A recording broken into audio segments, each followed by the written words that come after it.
There's good reason to believe it will be. It's based on the B4 variant. We don't have real-world data demonstrating that yet. But the hope is when you look at modeling off of how many people, off of people who've had the old variants in B2 and B1 and how protected they are against B5, and there was just some data out in the New England Journal of Medicine showing that that's quite protective. Infection with B2 is quite protective against subsequent infection with B4, B5. That suggests that these vaccines are probably going to afford a higher degree of protection against infection from B4, B5 because they're based on that variant. The durability, that's unclear. How long that will last, I think, is a big question. But I think that we're going to be able to demonstrate that there's pretty good protection for a reasonable period of time from infection. So it restores some of the protection against infection. Again, hasn't been demonstrated in clinical trials. That's the next step to really prove it in real-world evidence.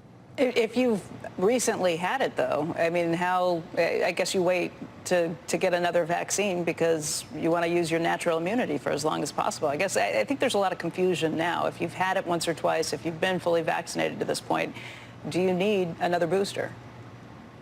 Well, I think that's right. And the recommendation from CDC was to wait up to 3 months from a prior infection. FDA talked about waiting 2 months. So it is prudent probably to wait a period of time from infection. So if you're someone who was infected this month or maybe even last month, waiting a couple of months to get this new vaccine probably is prudent because you're going to extend out your period of protection because you're going to have the natural immunity from the prior infection. And also, there's some evidence that the effect of the vaccine, the protection offered by the vaccine, will be more robust after infection, after waiting that period of time. So there is a recommendation. CDC talked about waiting 3 months from the prior infection. So I think that that's prudent. People who had the vaccine, the previous booster, the recommendation is to wait at least 2 months from the prior booster.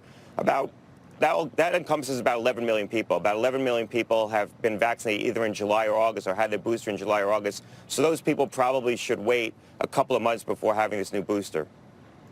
And just in terms of getting back to work, you've heard Goldman Sachs, a lot of other companies saying, like, okay, post-Labor Day, we want people back in the office. We want this to be a return to normal. Is that the message you'd be sending to people, too?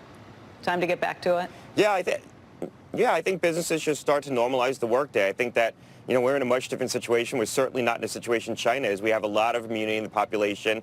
This is still having an impact on some cohort of the population, particularly people who are vulnerable, are going to continue to be vulnerable to this infection. But for the vast majority of people who've had it, who've been vaccinated, they're far less vulnerable. We have a new vaccine coming out that should be more protective from infection. So hopefully it will protect the workplace to some degree. And we have effective therapeutics. I think we're in a much different situation, and we have to be thinking about how to normalize the workday and get people back to work for businesses who feel that that's going to be the more productive way to operate their businesses. There's probably some businesses who feel they're getting equal or better productivity out of having workers from home.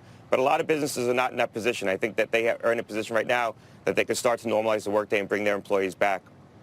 Dr. Gottlieb, thank you. Thanks a lot.